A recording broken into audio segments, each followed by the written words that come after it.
நம்முடைய விழாவின் நாயகர் Vijay TV Neeya Naana mister C Gopinath அவர்களை தன்னுடைய சிறப்புரையை வழங்க வருமாறு அன்புடன் கேட்டுக்கொள்கின்றோம்.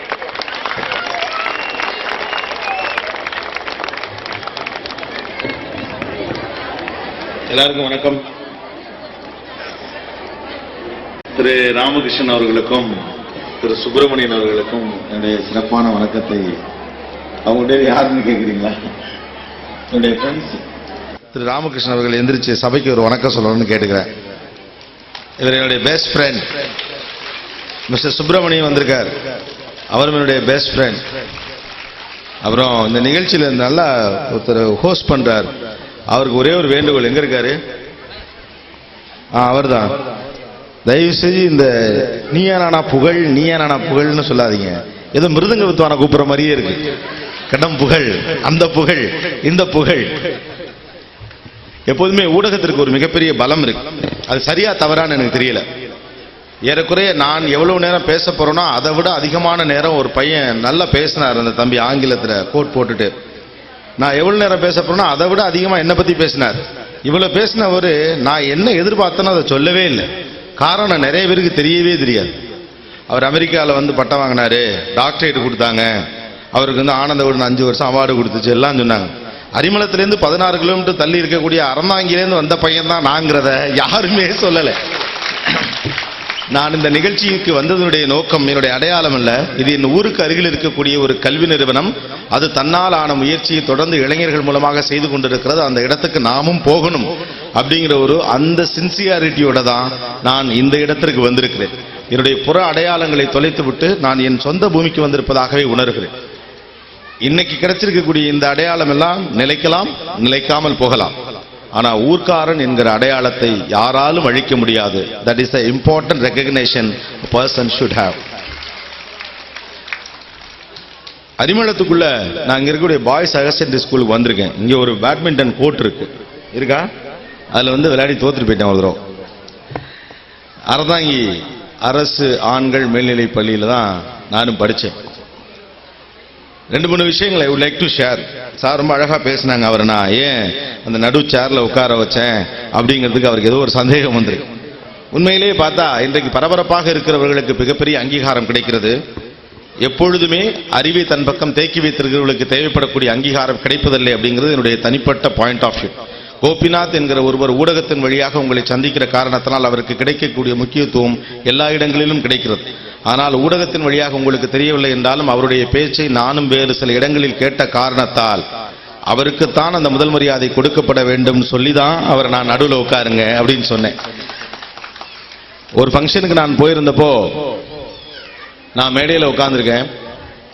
ஒருத்தர் கூட்டத்தில் அங்க நிற்கிறார், அவரை உள்ள விட மாட்டேங்கிறாங்க.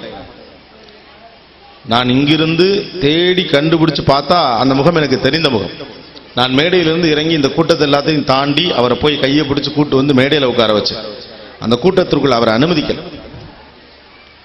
நான் அவரை போய் கூட்டு வந்து அந்த மேடையில் உட்கார வைத்த போது எனக்கு இருந்த பெருமை என்னால் மட்டுமே உணர முடியும். அவர் என்னோட வாத்தியார்.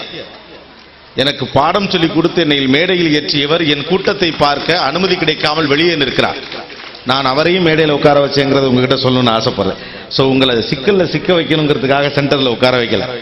அறிவுக்கு மரியாதையை கட்டாயமாக நாம் கொடுக்க வேண்டும். நாலேஜ் இஸ் த கிங் அப்படிங்கிறத தான் நான் எப்போதுமே நம்புகிறேன். ஊடகத்தின் வழியாக உங்களை நான் சந்திக்க முடிந்தாலும் முடியாமல் போனாலும் என்னுடைய தகவலின் மூலமாக உங்களோடு நான் எப்போதும் தொடர்பில் இருக்க வேண்டும் என்கிற ஆசையோடு உள்ளவன் தான் நானும். அப்புறம் வெள்ளை சட்டை கருப்பு சட்டைன்னு சொல்லி பிளாக் அண்ட் பிளாக் போட்டது ஒரு குத்தமா அப்படின்னு தெரியல. நீங்க வெள்ளை சட்டை என்ன காரணத்தில் போட்டிருக்கீங்கன்னு தெரியல. நான் கருப்பு சட்டை போட்டதுக்கான காரணம் இதுதான், அயனிங்ல இருந்துச்சு, எடுத்து போட்டுக்கிட்டு வந்தேன், அவ்வளவுதான்.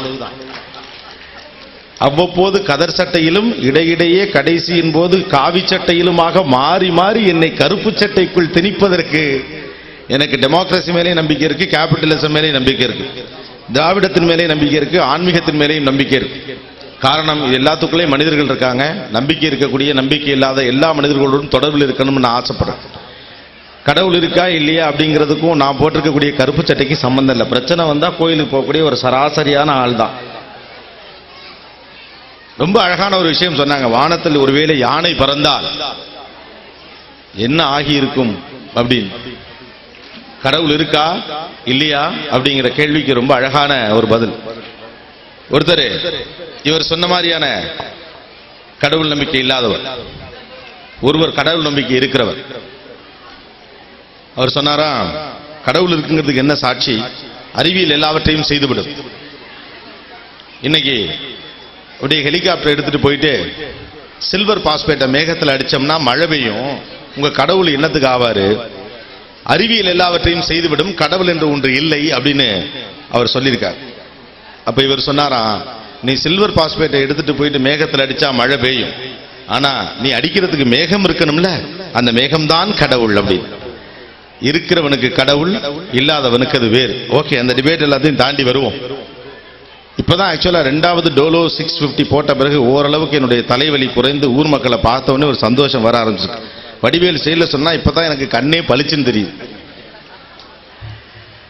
ரொம்ப சந்தோஷமா இருக்கு. இந்த மாதிரியான ஒரு இடத்தில் இப்படிப்பட்ட ஒரு பள்ளிக்கூடம், அந்த இடத்தில் நாமே நம்ம ஊர்ல வந்து மக்களை சந்திப்பதற்கான ஒரு வாய்ப்பு கிடைத்திருக்கிறது அப்படின்னு. கடந்த 4 நாளா நான் டிராவலிங்லேயே சுத்திக்கிட்டே இருக்கிறேன். வெவ்வேறு இடங்கள், வெவ்வேறு தலங்கள், வெவ்வேறு மனிதர்கள். பட் இங்க நான் பார்க்கக்கூடிய மிக முக்கியமான விஷயம், இங்க கொஞ்சம் உரிமை எடுத்து சில விஷயங்களை சொல்லணும்னு நான் ஆசைப்படுறேன். முதல் விஷயம் ஆங்கிலம், இங்கிலீஷ். இன்னைக்கு இந்திய அப்பா அம்மாக்களுடைய மிகப்பெரிய கனவு, என் பிள்ளை ஆங்கிலத்தில் பேச வேண்டும்.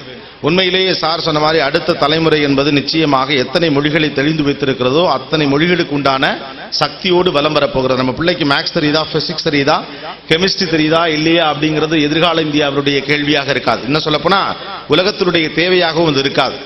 நம்முடைய பிள்ளைகளுக்கு எத்தனை மொழி தெரிந்திருக்கிறது என்பதை பொறுத்துதான் அந்த பிள்ளைகளுடைய இறக்கைகளும் சிறகுகளும் விரிய போகிறது. உலகமே ஒரு சிறு கிராமமாக மாறி இருக்கக்கூடிய இந்த காலகட்டத்தில் இப்படியான ஒரு வாழ்வியல் சூழலுக்குள்ள நிறைய மொழிகளை கற்றுக்கொள்ள வேண்டும் என்கிற அவசியம் மிகவும் முக்கியம். குறிப்பாக ஆங்கிலம், அதை மறுப்பதற்கு கிடையாது. ஆனா ஆங்கிலம் நம்முடைய குடும்பங்கள்ல எப்படி இருக்குன்னா வெறும் மோகமா இருக்கு. ஆங்கிலம் பேசுவது பெருமை அப்படிங்கிற அளவில் இருக்கு. உங்க எல்லாருக்கும் ஒரு தகவலை நான் அறிவியல் ரீதியாக சொல்லணும்னு ஆசைப்படுறேன். உங்கள் குழந்தை ஆங்கிலத்தை சிறப்பாக பேச வேண்டும் என்று நீங்கள் ஆசைப்பட்டால், உங்கள் குழந்தை ஆங்கிலத்தில் புலமை பெற்ற பிள்ளையாக வளர வேண்டும் என்று ஆசைப்பட்டால், இது இந்த பெற்றோர்களுக்கு மட்டுமில்லை, இந்த பள்ளிக்கூடத்துக்கு நான் சொல்லணும்னு விருப்பப்படுறேன். உங்கள் குழந்தை ஆங்கிலத்தில் அது பிற மொழியிலும் நன்றாக பேசணும், நல்லா அதை பத்தி சிந்திக்க தெரியணும், மிகப்பெரிய புலமை பெறணும்னு ஆசைப்பட்டா உங்க குழந்தை உங்களுடைய தாய்மொழியில மிகச்சரியா பேசணும். எந்த குழந்தை தன்னுடைய தாய்மொழியில் வல்லமையோடு இருக்கிறதோ அந்த குழந்தை எளிதிலேயே இன்னொரு மொழியை கற்றுக்கொள்ளும். இது தமிழ் மேலே எனக்கு இருக்கக்கூடிய ஆர்வத்தின் அடிப்படையிலும் நான் தமிழன் தெரியுமா அப்படின்னு சொல்லுவதற்காகவும் சொல்லல, நான் சொல்லுவது அறிவியல். எந்த குழந்தை இயல்பாகவே சொல்லிக் கொடுக்காமல் அனுபவ ரீதியாக உணர்ந்த மொழியில் பாண்டித்யமாக இருக்கிறதோ, நீங்க இங்கிலீஷை தான் ஏ ஃபார் ஆப்பிள்னு சொல்லிக் கொடுக்குறீங்க, அம்மாங்கிற வார்த்தை எழுதி கொடுத்தோன்னு சொல்லிக் கொடுக்கல. குழந்தை சொல்லிடுது, இது அம்மா இது அப்பான்னா சொல்லுது, இது பூனா பூன்னு சொல்லுது, இது மரம்னா இது மரம்னு சொல்லுது. அதனுடைய அர்த்தத்தை அந்த வார்த்தையில் இருந்தே அந்த குழந்தை உள்வாங்கிக் கொள்வது மரபு ரீதியாகவே நமக்கு மொழிங்கிற சயின்ஸ்ல நடந்துகிட்டு இருக்கு. உங்கள் குழந்தை எந்த அளவுக்கு தமிழை மிகச்சரியாக பேசுகிறதோ அந்த அளவுக்கு அது ஆங்கிலத்தை எளிதாகவும் மிகச்சரியாகவும் பேசும். Point number 1. நம்ம பிள்ளை என் குழந்தை இங்கிலீஷ் பேசி என் காதால கேட்கணும், சப்ப மேட்டர். ஒரு வாரத்தில் நடந்துடும். உலகத்திலேயே மிக எளிய மொழி ஆங்கிலம், அதனாலதான் இது இவ்வளவு வேகமா வளர்ந்துருக்கு. மிக எளிதான இலக்கணம், மிக எளிதான வார்த்தைகள். நீங்க சுத்தி சுத்தி சுத்தி தலகில நின்னாலும் 124 வார்த்தைகளுக்கு மேல ஆங்கிலத்தில் நம்ம பயன்படுத்தவே மாட்டோம். அதிகபட்சம் 124 வார்த்தை, அதுவும் மேடையில் பேசக்கூடிய அளவு பாண்டித்யம் உள்ளவர்களுக்கு தான் 124 வார்த்தைகளுக்கு மேல தேவைப்படுது. யார் ஒருவர் தன்னுடைய தாய்மொழியில் பாண்டித்யமாக இருக்கிறாரோ அவரால் தான் பிற மொழியிலும் பாண்டியத்தோடு இருக்க முடியும். நான் சில அரசியல் தலைவர்களை குறிப்பிட்டு காட்ட ஆசைப்பட்டாலும் ஒருத்தருக்கு ஒரு டிஃபரன்ஸ் ஆஃப் ஒப்பீனியன் இருக்கலாங்கிறதுக்காக I don't want to mention any name. நீங்கள் தமிழகத்திலே கவனிச்சு பார்க்கலாம், மிக திருத்தமான தமிழில் பேசுகிற அதே நேரத்தில் மிகச் சரியான ஆங்கிலத்தில் பேசுகிற அரசியல் தலைவர்கள் உண்டு. காரணம், 2 மொழியும் அவர்களுக்கு தெரிந்ததனுடைய பின்னணி, அவர்களுடைய தாய்மொழியில் அவர்கள் தெளிவானவர்களாக இருக்கிறார்கள். சோ இந்த இன்ஸ்டிடியூஷன் ஆங்கிலத்தை மிகச்சிறப்பாக சொல்லித்தர